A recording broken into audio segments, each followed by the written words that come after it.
Wassail, beautiful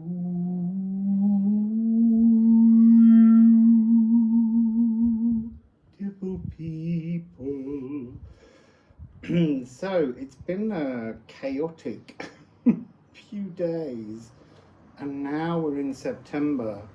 And today, the 1st, Saturn has re-entered Pisces. Neptune won't get there till October. But there's so much going on this month. Tomorrow, Mercury will move into Virgo. We have this eclipse tunnel. Mercury's only there briefly, 2 weeks, whizzing through. But that feels like part of this energy, this 2-week transformation, opening mutable earth, Virgo, making space. So I took us all to Mount St. Michael, or St. Michael's Mount.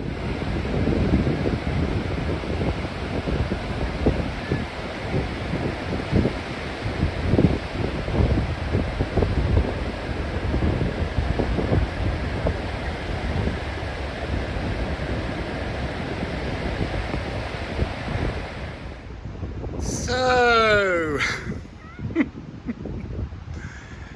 there's no boats today going to St. Michael's Mount. It's too windy, they can't dock, and even though low tide is at Jupiter time today, 4:44 p.m, it's a neap tide, so it's really high, 2 meters 30 something, so it won't even reveal the causeway. So I've come all this way, and this is the second time that I haven't been able to visit the island. So I'm off to St. Just tomorrow, so maybe I'll come back this way and try again. But you really do have to plan the journey. So windy, unbelievably windy. People were fighting to walk, and then it rained, so all the boats were closed. And it was also a neap tide, so the tide was really high, so when it got low enough for the causeway to appear, it was still too high for the causeway to actually appear. So I'll have to return there. Maybe the 3rd time's a charm. I've tried to get there twice and failed, but we will get there. So this is kind of pick a lunar eclipse, total lunar eclipse on the 7th. Frequency, so we have the moon, emotional cosmic mirror. We have moon in Pisces, because it is a full moon in Pisces, and this is passive daydreaming. And then we have the lunar eclipse card itself, which is esoteric shadow feasting. So here are the cards, and you can have a pick and decide which reading you want to hear, or listen to all of them. So enjoy.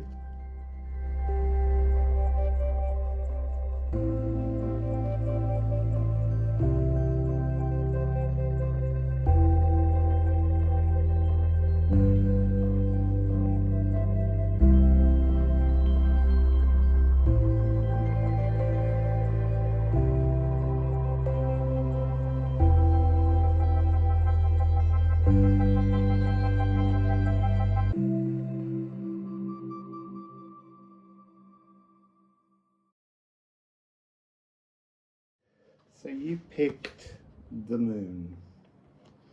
It's interesting, it says self-reflective, and I was thinking that might have changed on the new card, so I'm not going to read those, you can read them here. But it is the emotional cosmic mirror, and it's shimmering tremolo strings, so it's an A for the 3rd eye.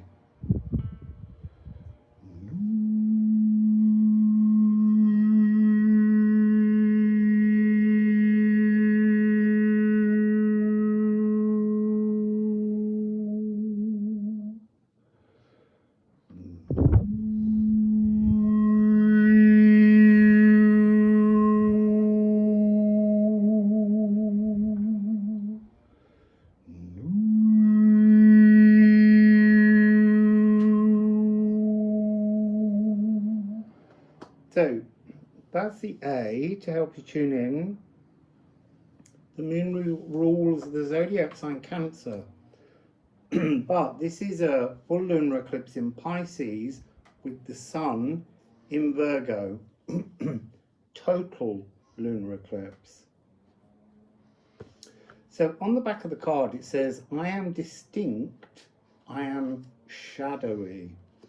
And shadowy is very beautiful as a description for the shadow going across the moon, the earth shadow going across the moon. So let's look at I am shadowy, lunacy, gulf of mistrust, threshold of weeping hollow tears.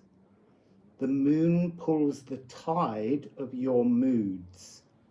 Shadows you hide are the mountains that block you. That's an interesting one.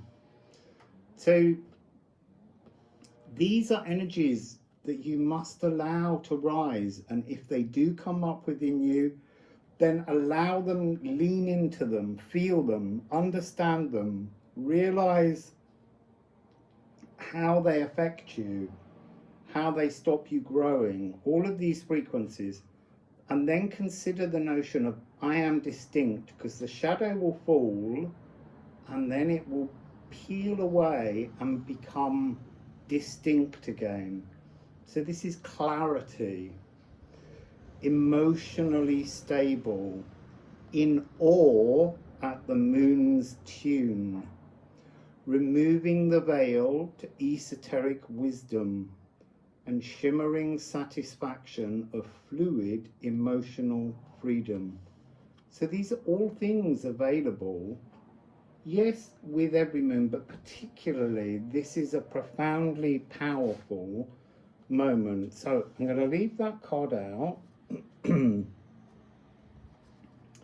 think I'm going to shuffle the runes first, actually. So, for the pile that picked the moon, there's something about kind of an option of simplicity being part of this energy, like a less complicated frequency. But let's see. Dej. So this is the last rune of the Elder Thuthark, the original 24 runes. And this is all about daylight. So it's interesting that it's this peeling back of the veil. Daylight defines our world, splitting all into the illuminated and its shadows. So where on the scale do you want to be? I am illuminated or I am shadowy? And that's really what you're working with here. Daylight dawns and dies down daily, a rolling rhythm, unremitting, greeting the moon as dusk drops and descends. Daylight holds no judgment. It just shines, treating nothing kinder or harsher. Daylight still illuminates shadows purged by the moon's reflective face. Everything's endlessly tripping the light fantastic. So I think key to the energy here for you, Pile 1, is working on releasing judgment of others, but judgment of ourselves and our pathway. And then you have Was. Was is the sap. This is coming across as during the moment of the totality of the eclipse, there is an earth upload coming towards you. The groundswell surge that defies the gravitational pull of all things. Because gravity brings things in, and that's why we always talk about downloads, that this is an upload. This is something coming up. And it's about the trees in many ways. So if you can be in nature, if you can go outside and lie on the ground, not quite beneath the tree, because you want to be able to see the moon if it's available and you can see the shadow where you live. But this is about when a tree weeps or bleeds with the sap, it is in joy that it is alive and still growing. And that feels very much like the energy that we need to be looking at. We have 26, 24, 46, which is interesting for me here because it's all 2, 4, 6. It's like this sense of doubling up the energy during this eclipse. So let's get Musical Alchemy of Astrology deck. That was interesting. I stopped and then a card came out, Pholus.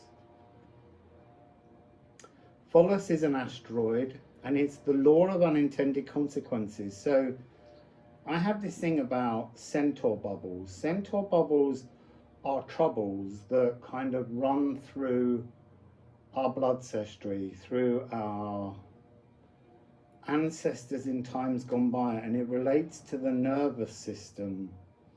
So this is about a radical shift, but it's also connecting your third eye to a kind of psychic sophistication. And there's something here where it says acceptance of fate creation. We create our own fate in many ways, or we allow ourselves to step nearer and nearer to our true fate. There's something in this energy that's bringing forwards this upload of a new, it is an Akashic contract. It is with the earth. And I wanted to say Mother Gaia, but we really do have to think of the earth as both masculine and feminine, and that's part of this because it has a feminine divine intention in its living frequency, but it is also physical. So that is the masculine actionable cells that mean we can see and touch the world around us. So Taurus and Ophiuchus. So that's almost, I'm getting that energy of the, it's interesting. It's like a beacon from the cosmos that strikes the earth during this lunar eclipse. It strikes you, which is what triggers the upload. So it's both a download and an upload, but the download is merely the switch to turn on the upload. It's like the Ophiuchus frequency, the Kundalini descending is coming in, and it's almost like a homing beacon for Yogmangandir, the earth serpent, to rise up and reach towards us. Has an orbit of 91.7 years. I am aware. It will make you aware. It will unmask things that were previously unseen. In the reverse, it's I am asleep. This is an awakening.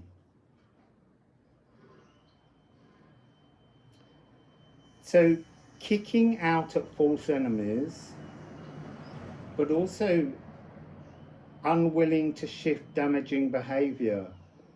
So there's a rejection, there's being poked and battling the assistance, the divine intended assistance, the earth assistance. It's almost like a refusal to accept. So I would say during this eclipse phase, stay really open to change. You will be given sacred earth knowledge. It could be a purpose that comes in, but it's a personal secret. It's not something you can share. That's something I can't deal with. I like to share everything. And now we're being interrupted by electronic drills. There's been a real sense that Spirit keeps denying me the ability to shuffle the cards and read in peace, but I don't mind. Don't get the man in the rain though. I'm not taking that one because it didn't fall. It was Aquarius, if anyone's interested. So we've got one on the floor. Pulverize, atomizing pains. This really is a chance for us to have a kind of cosmic gong bath come in, and it will rise up from the earth to crush things to powder. So all the things that you judge yourself for, you've turned into a kind of very heavy, ugly, mountainous rock. And every now and then, your thoughts are so used to repatterning them that you pick the rock up and you bang yourself over the head with it. And it's just painful and it needs to stop. So by going through the shadow work, by chipping away at each individual loan, it doesn't matter how many you do, it's just engage with the process to release things that hurt and transform them into something that you can see as a positive light beacon moving forwards. So you crush them to a powder, and then when you pick up all the powder and throw it and walk in, it's so soft all around you, it no longer hurts. But you have to decide how you move forwards to stop the pains. I am repaired or I am shattered, unburdened from my troubles, releasing all that hinders your journey, tending to your bruises from patterned abuses. And this is about breathing life again. This is the statue made real, the mountain that becomes the moving, living, breathing, higher spiritual self. Higher or other. So one more. I don't want that one either because it didn't fall. There we go. Antimony, house 4. So this is wolf protection. This is ancestral protection. This is like, again, this beacon energy. It's like you have a circle of ancestors standing around you, and they are the beacon for Æther. And Æther is the love that will calm you, that will soothe you. There's a sense in this frequency of being ever vigilant. And this is about shaping bloodcestry, family songbook, the tunes, the patterns, the way we think, the philosophies, the outlooks that get passed down generation after generation. This is a time to transform them. And it's really important to remember that this moon, what the lunar eclipse and the solar eclipse in Virgo, Pisces and Virgo, is the beginning of something that will have its completion on the 18th, 26th of July 2027. I know it sounds a long way off, but it will come really quickly. But so it's saying there is no rush. We don't have to have these miraculous healings in this eclipse. We just have to engage in the preparation to transform the patterns of your bloodcestry that you're tuning into over and over and over again. So I'm going to get a couple of ceramics.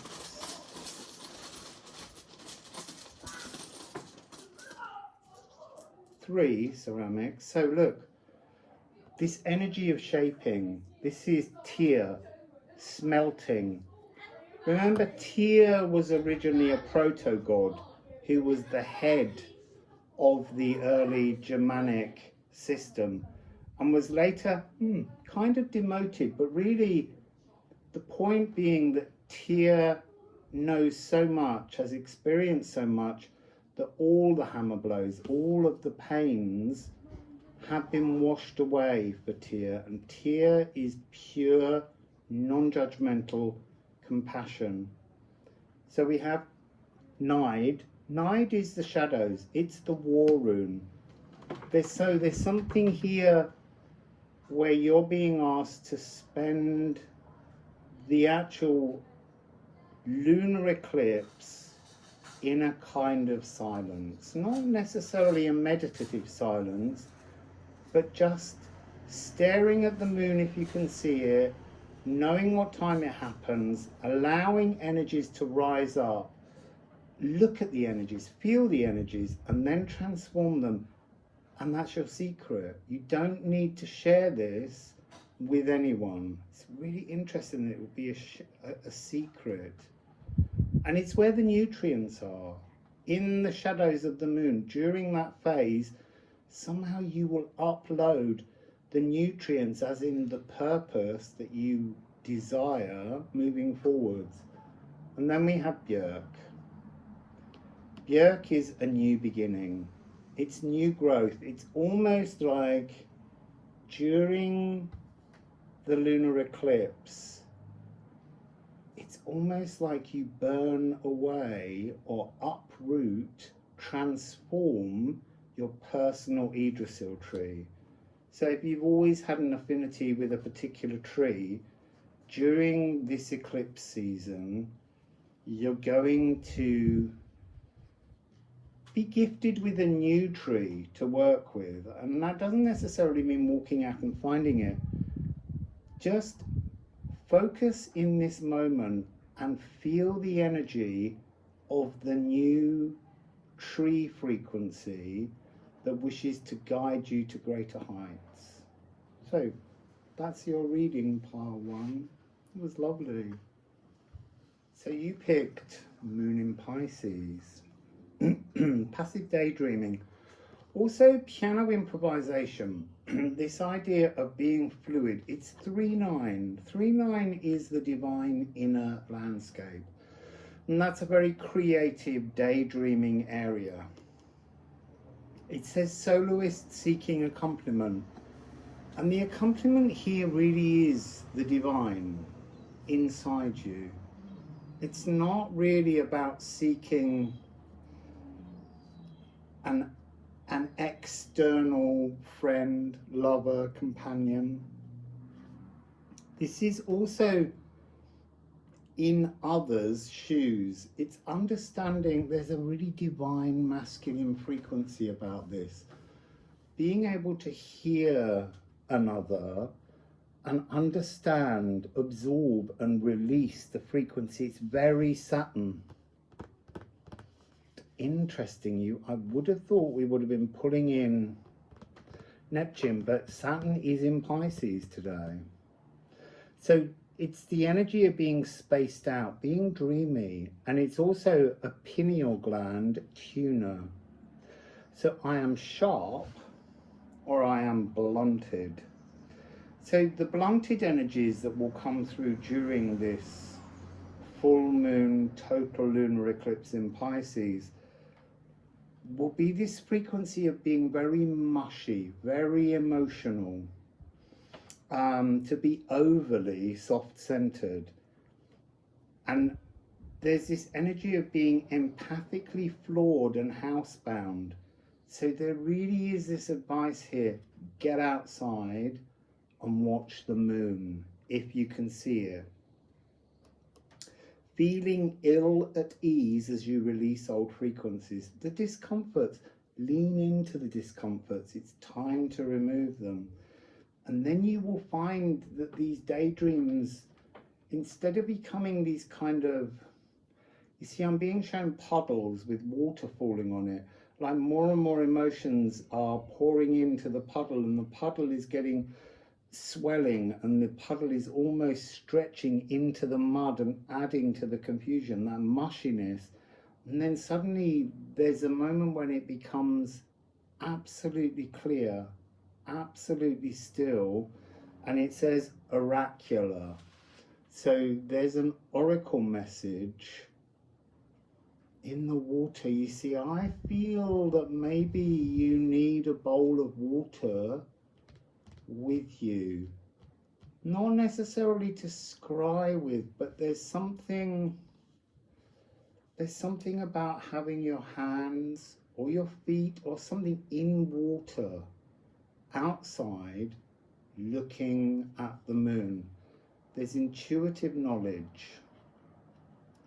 Yeah, there's this energy of solitude. They also had Be Silent in reading number 1, and this one's about solitude.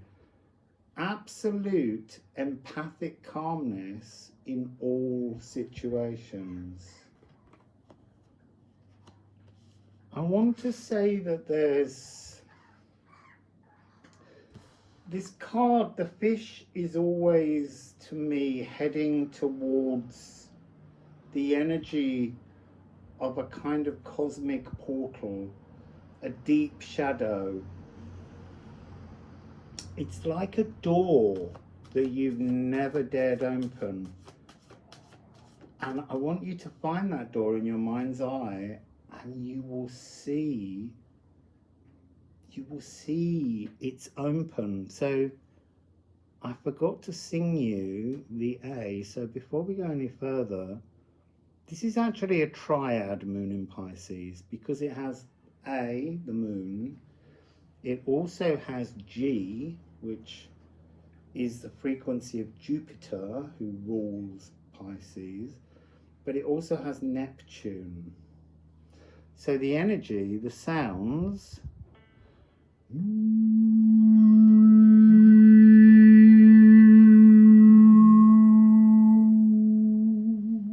that's the A.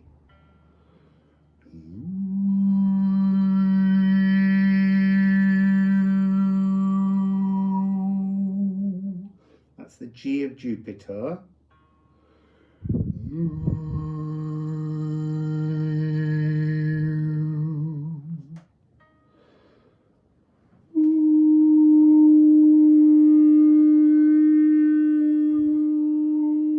There was something in that energy of a whale coming up from the depths to take a breath. So breathing may be a really helpful thing for you.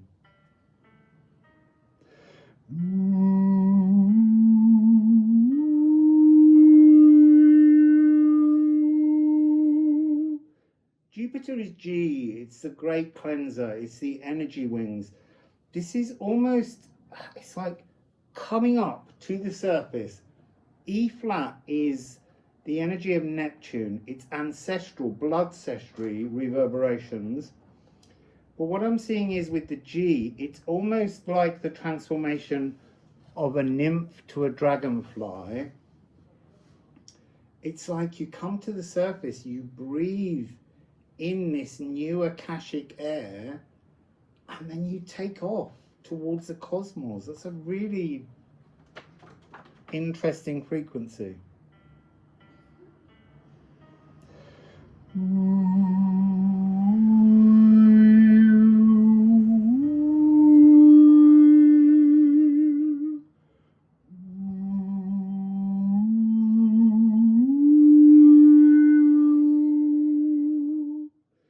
So let's get some runes for your reading, see what comes out.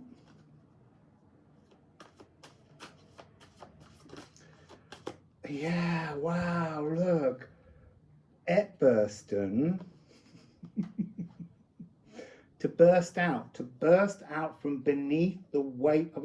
In my head I was thinking this has got really heavy emotions, and you need to sort of passively daydream yourself outside of that Jupiter trap energy to activate the cleansing. 444 will help you. But this is the inner divine landscape that needs to break the surface, pull in the breath, and take off. And it's got Mona, moon. So this is the interesting part. In Norse mythology, in the German language, Germanic languages, oh look! Never had that combination before. 3939. So the moon is male and the sun is female. There's something here about a passive daydreaming state. So for instance, whenever I get in the sea, the sun and the moon transform gender because the sea is the Akashic records. I think here there's an energy of understanding how you can switch and change and transform I don't really want to say the gendering, but I want to say the actioning of the divine intention. So the divine intention, the 9 frequency that we have here, the divine intention is what we would call divine feminine, but it's divine intention awaiting actioning on earth. There's something here about flying to the moon and back and transforming the energy, almost like you go to the moon in its shadow. You see, I want to say, and you protect your dreams in the shadow. And then when the shadow is removed, there is this sense of bringing back your dreams, but they're an actionable divine intention. So rather than them just being passively dreaming, excuse me, confirmation burp, passively dreaming with the moon, with the divine feminine intention, this is to connect emotionally, protect your dreams in the moment of the eclipse. I don't mean something dark is coming together. Protect as in hold your dreams, hold your heart's desires, know that they matter and know that you're going to incarnate them. And then when you bring it back down, you will be that big blue whale swimming in the sea, knowing that all of your heart's desires are coming with you and they're in the Akashic now on earth. That's so you're fishing. That's really interesting. You're fishing. There's no sense of releasing here. You know what you want.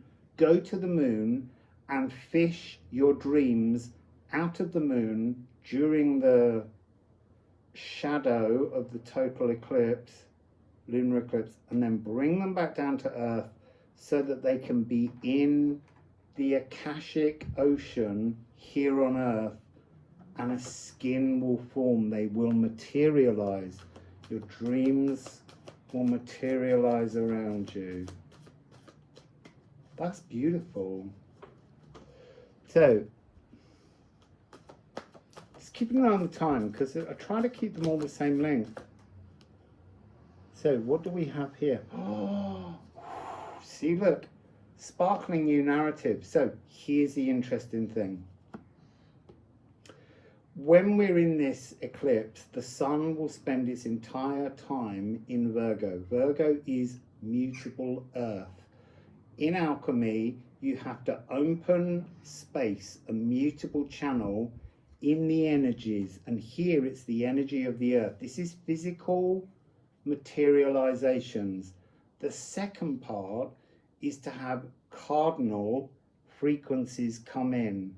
And these cardinal frequencies are sparkling new narratives, complex, compound rhythms. It's the rhythm of 13/8. I'm not going to count it for you for a change. I always do usually. But what I want to say is it's a divine narrative.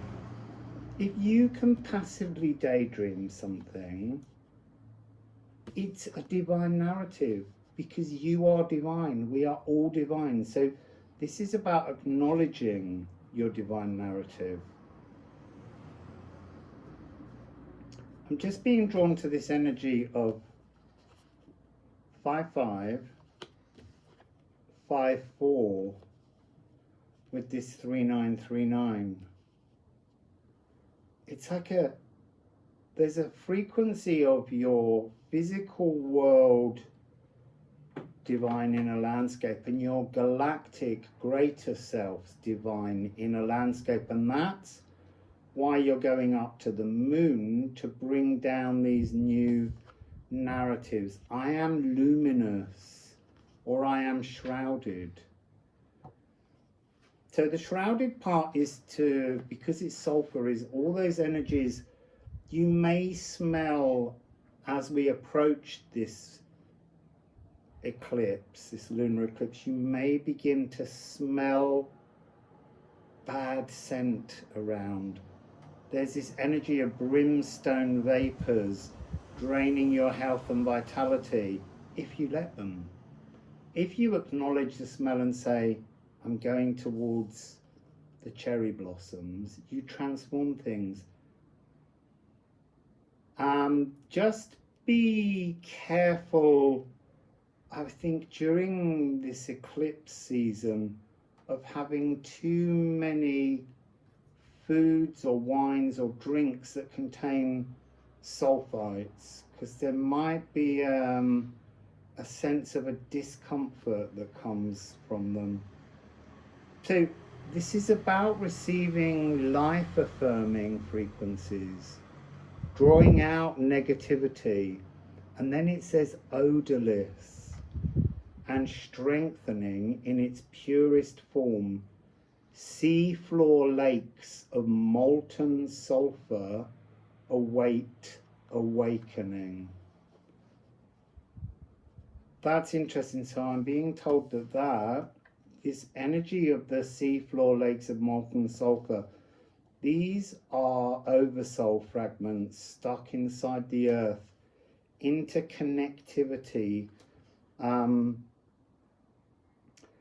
fragments of oversoul. So things we share with many other people trapped in the earth, these sea floor lakes of molten sulfur, they're not actually coming out until 2027, July, August, with the triple eclipse, the lunar solar lunar eclipse, the one on the 18th that is the final eclipse in a Saros series, 110.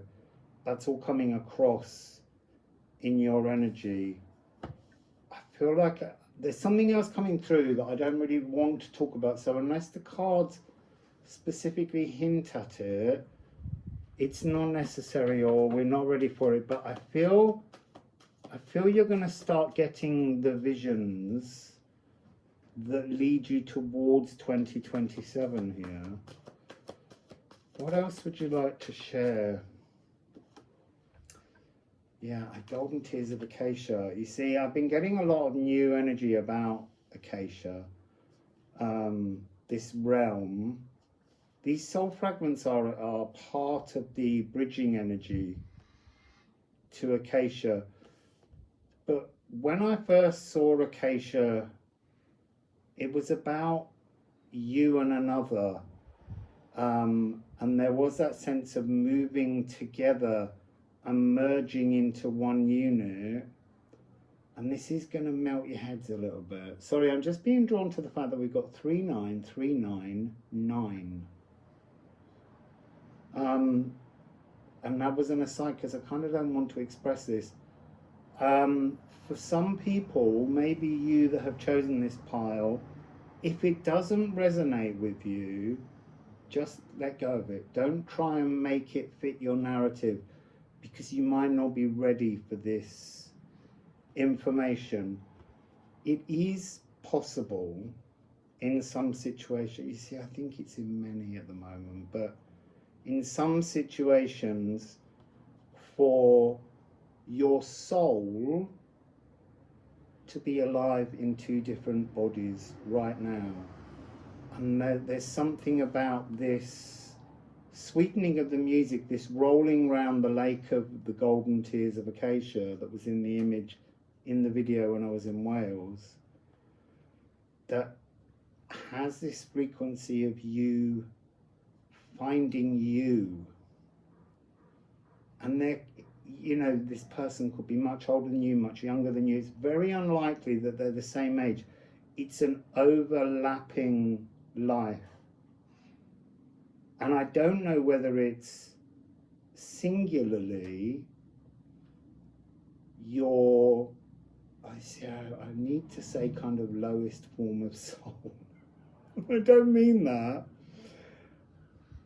But on a base level, a simple soul that's in two human incarnations, or whether it's actually this oversoul fragment coming out in 2027 where you share something with another, you have already merged with another. So what I'm saying is it is possible to be in two bodies, even three, but it could be that it's an oversoul frequency, and when the pieces and the puzzles come out. But so what I'm saying is you're going to start getting messages, you're going to witness in dreams. This is not a twin flame, it's not a twin soul, it's not a mirror soul. I have no name for it at the moment. I don't know. But you will start to feel this energy. And it's not like you can't meet, because I believe you can, but it's coming through. And sometimes when messages come through for me, I just kind of say to Spirit, I really wish you wouldn't make me deliver these things, because it's so out there that most people are just going to put their fingers in their ears and go, I can't hear this, it's nonsense. And yet it's real. So Moon in Aries, it's interesting, it's assertive independence. And we're talking about this energy of discovering another, but you can't discover the other until you've asserted your independence. So there's a sense of being shown like being in a balance, in a scales of justice. So when you're on a high, they're on a low. When you're on a low, they're on a high. And somehow, when both of you assert your independence, instead of affecting the other, you become the entire scales rather than just sitting in the cup, and you both become balanced, energetically empowered, open-eyed. This is very much about daring. You've got to dare this passive daydreaming. You've got to think way beyond everything you've ever imagined. So we do have a 5-5 Yvette Burston and a 2-8, so that's a 10-10 frequency, which is about bringing it into balance. It's just interesting that this, to break free, is imbalance. You break free when you are in an emotional balance, when you recognize that the moon's tune rolls around the heavens, toying with emotions through every revolution. The moon's tune hammers around the heavens, destroying our emotions to bring us evolution. And this is an evolution. This is something that people have not considered. We've done this simple thing of we are a uniquely divine soul, but it's capable of being incarnate in more than one body at the same time. Sweeping down and sweeping through us, sweeping up and clinging to us with feelings that don't have a place or fit our space, but settle and build a home inside us. Recognize the feelings that don't belong, refuse to home the broken song. So we're all seeking to home and sing a song of balance. Sweeten the music, golden tears of acacia. Acacia is the resin. It is the very thing that allows everything to sweeten. I am comforted, rested in nature, taking care of your own needs and recognizing that you and this other you must be healed. You see, there's a question I'm now asking. Is it like one version of you is in the shadows and one version of you is in the light? And are you seeking to bring both into balance, acknowledging, so you've both got to experience the heights and the lows, and the lows and the heights, so that you can actually come to a balance point and then connect, probably in the astral first. So let's get some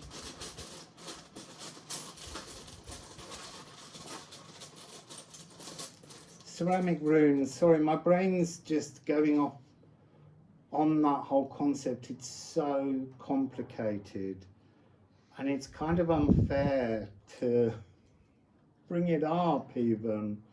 So we have 71 here, Kanafa.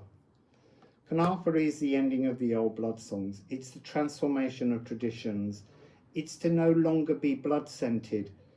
You see, there's something to do with this changing scales. Remember the day after the solar eclipse on the 21st is the equinox, and the sun will move into Libra. So maybe there's a really strong ability to have, during this whole eclipse tunnel season, a series of dreams where you see the other you. And don't imagine that the other you needs to be the same gender as you. You see, and now they're saying it could even be an animal, like a familiar. That's really interesting. See, that's food for thought. So then we have man. Poor petrol. So man is, interestingly, it's about separation from the collective. It's about discovering your truth. I need to look at what the next one is. Sigil, life force. Finding the truth of your unscented, unblood scented, free of blood ancestry frequency, like your galactic truth is trying to assert itself here, so that you can find this other being that is you.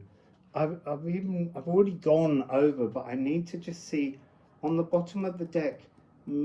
This is Air. Air is also both of you, both versions of you from the same soul or from the same oversoul, have to get off the horse. What is the horse? It's the swinging up and down. It's being pulled one way and pulled another. You've done all the work. All of that's completed. It's now time to assert your independence, to stand in your own authentic frequency, to stop hearing the voices of others telling you what you can and can't be, and just relax into your truth. Regulus, there we have it. And now we're on the 9-6. Fascinating. So we began with 3-9, the inner divine landscape. 9-6 is the outer world divine landscape. In your element, fluid ad libitum, crocus of Venus on the bottom as well, palace of true reflections. This is really an opportunity to find yourself, find your new home, crown yourself, live a healed existence, and then somehow as we move towards 2027, I just get the feeling you're going to meet you. And as I said, it's not a twin flame, it's not a mirror soul, it's you incarnate in another body. So that's your reading. Good luck with that.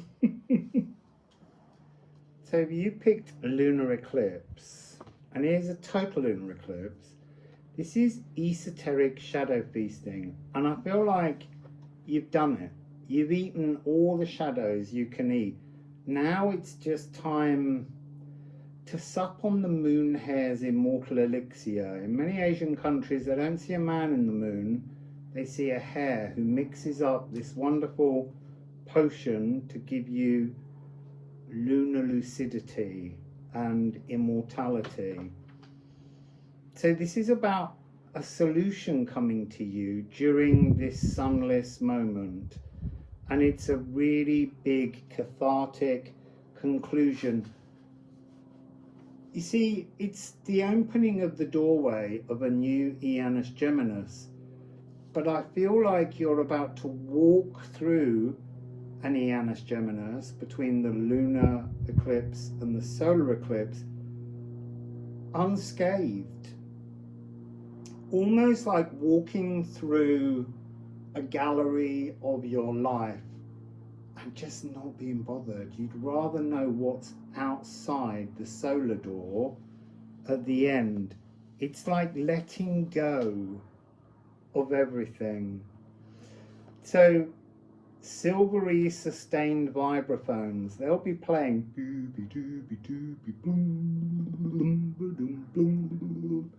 inside the eclipse tunnel for you. It's going to be a little bit of a woo woo jazzy ride. So the sorry, I was singing earlier. I need to explain.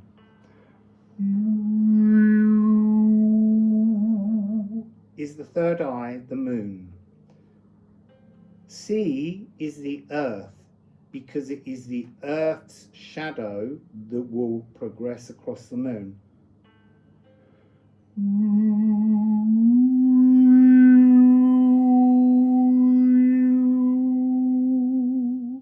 And then E is the sun, because it's the sun that makes all the magic happen.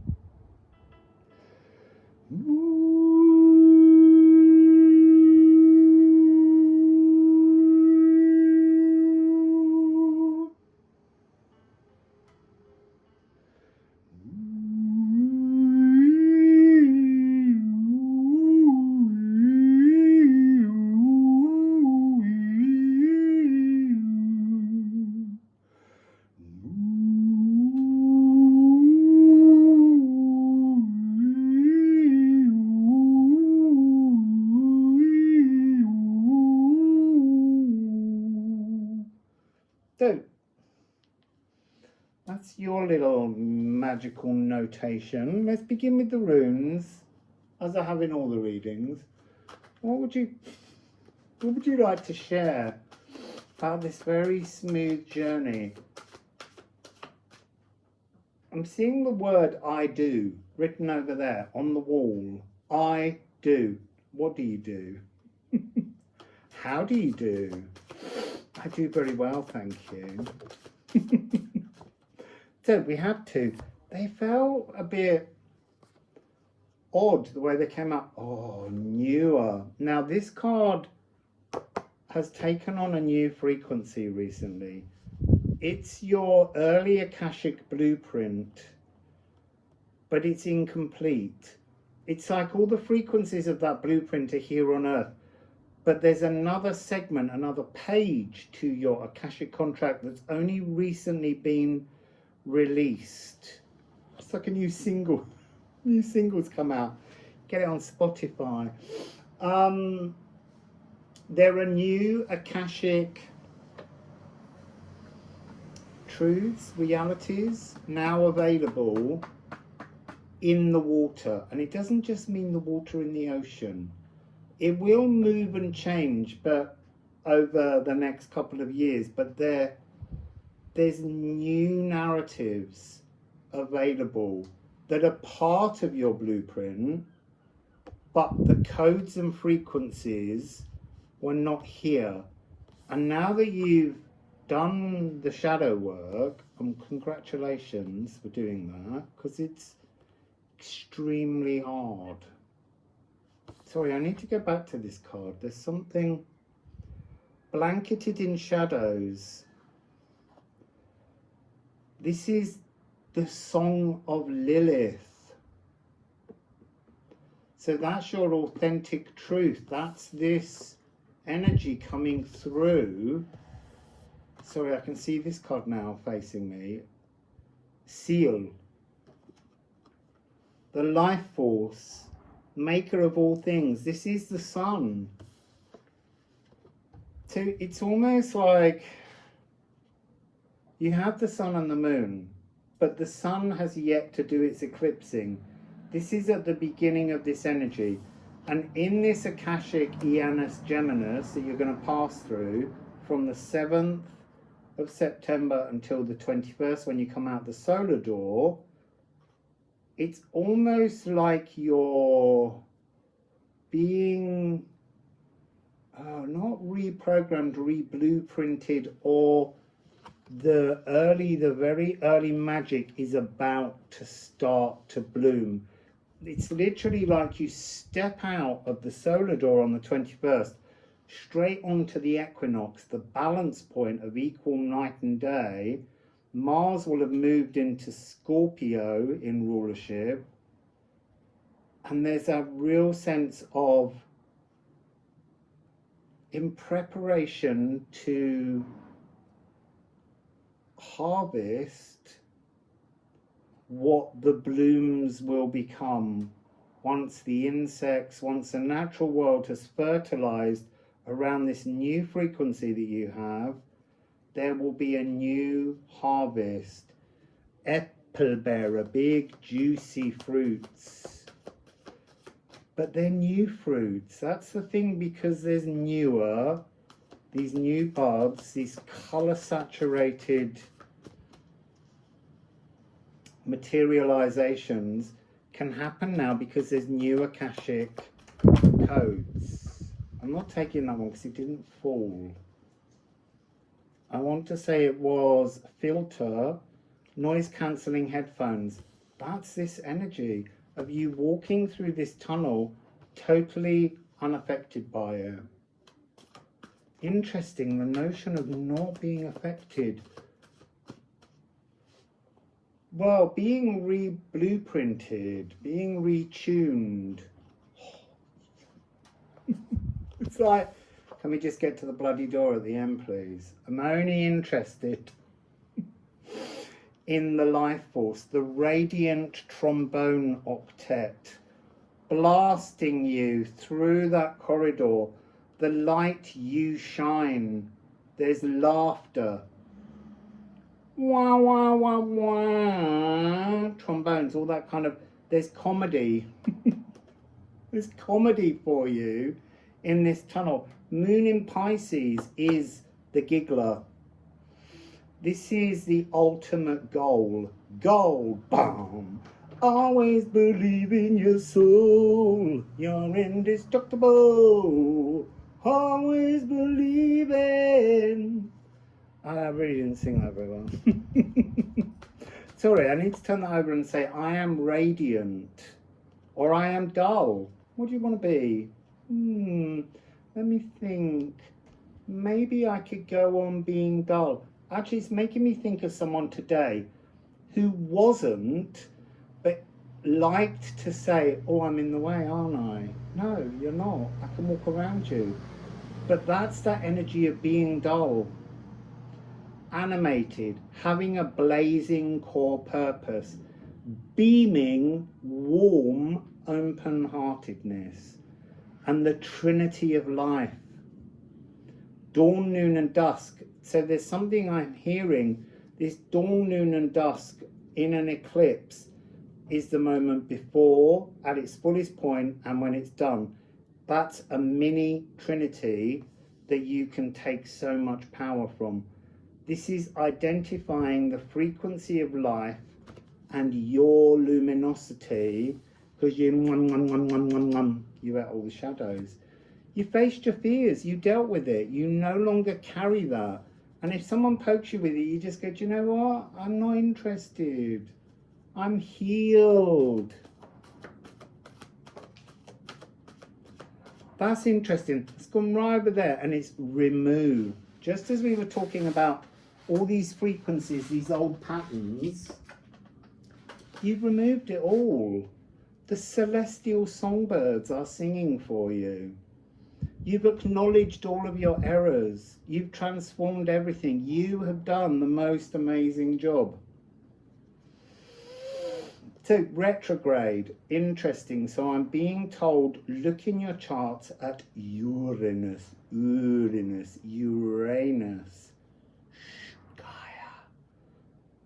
Gaia. What's in retrograde right now? The whole generation. So they're saying, but you're not, you're moving forwards. That's interesting.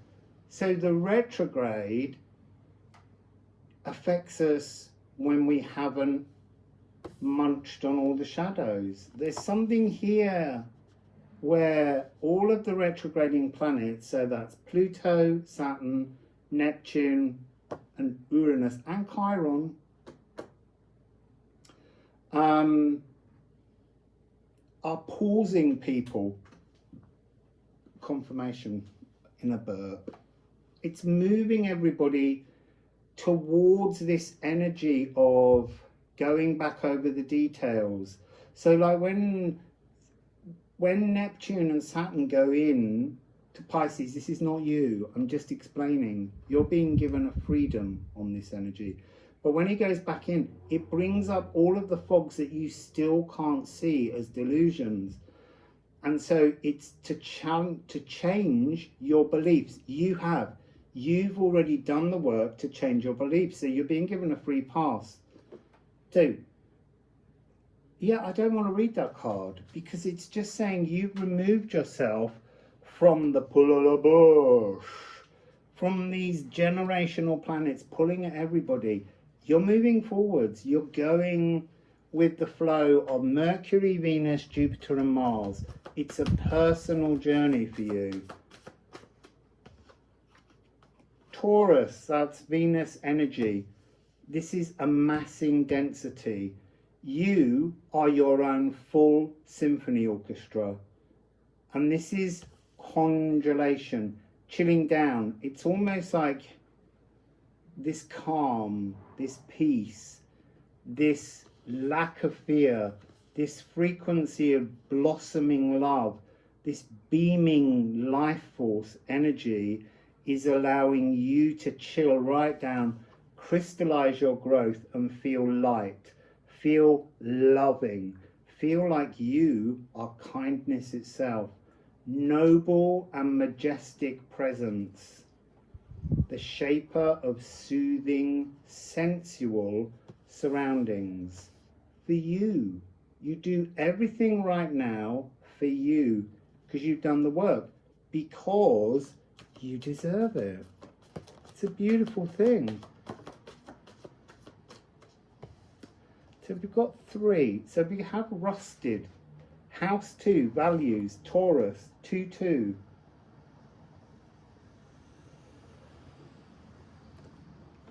Rusted is the calcified coating. The calcified coating is the energy pulling the entire collective backwards to review something. Because you've done the review, this patina, this calcified coating is just fizzing away. It's being, I don't know the word to say, but it's just falling away from you. It's no longer the outer hard eggshell of your auric field. This is time for the B-side. You are turning all that was rusted into gold. Gold. Gold. Your life is golden, golden. So this is, I am restored. You have restored yourself. Well done. This is benevolent beingness. That's what you can be now because you've transformed it. You are lacquered with sincerity. I might need to get down there. The light's going a bit weird. And you're sharing all from your caring cornucopia. Juno, 42, 24, no. Sorry, there's something of a mirror number. But anyway, Juno, merging relationships. So I would say right now, you need to look at Juno and Jupiter are flip sides of one frequency. And it's a lasting union. It's a piano duet. So this is about seeing the expansive cleansing that Jupiter can bring, which is that kind of energy of the divine intention. And in this situation, they're wanting me to say, take it to the truth. So it's both Juno and Jupiter, as in it's both the intention and action that cleanses and the intention and action that transforms, that amasses density on the earth. It's genderless, it's union, it's balance, it's wisdom, it's to know your purpose.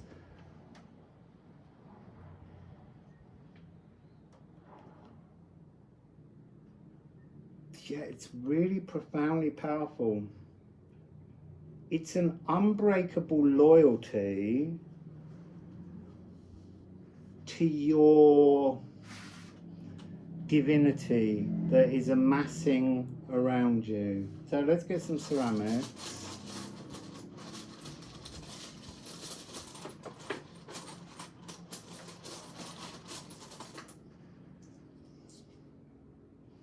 So we have raid.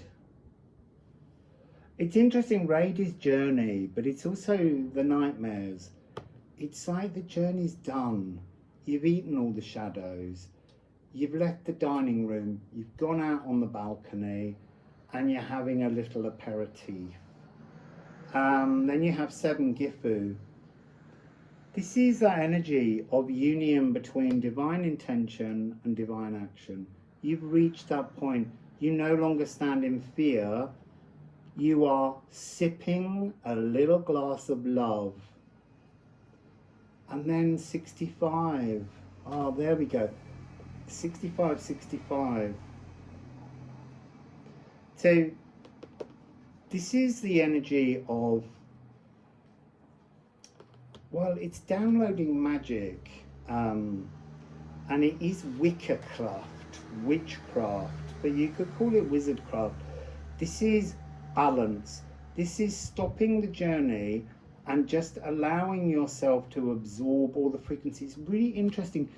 I would have thought that with this there would have been some message about the time of the lunar eclipse, like there was for the first 2, but this wasn't. This is just like being sublimely untouchable, supremely joyful, beaming with so much divine life force. Bottom of the rune deck, Weird Hamir, you are at the root of the Yggdrasil tree, sipping your cup of love, your Wassail cup, and this is weird is love. What weird magic will you weave now? It's like all the options are open when you come out of the eclipse tunnel, and look what's on the bottom. The moon itself, this emotional cosmic mirror. There's something about you've broken the mirror. You see only you. The mirror is created through fear. Hermetical fusion. In awe at the moon's tune. Esoteric wisdom. Fluid emotional freedom. You see, and I'm not going to say like anyone else as a reader would, oh, this is card 1 from reading 1, so have a look at that. Do what you want. Because I would say, if you are pile 3, you don't need to look at pile 1. You're done. So, that's the reading. Wassail, beautiful people.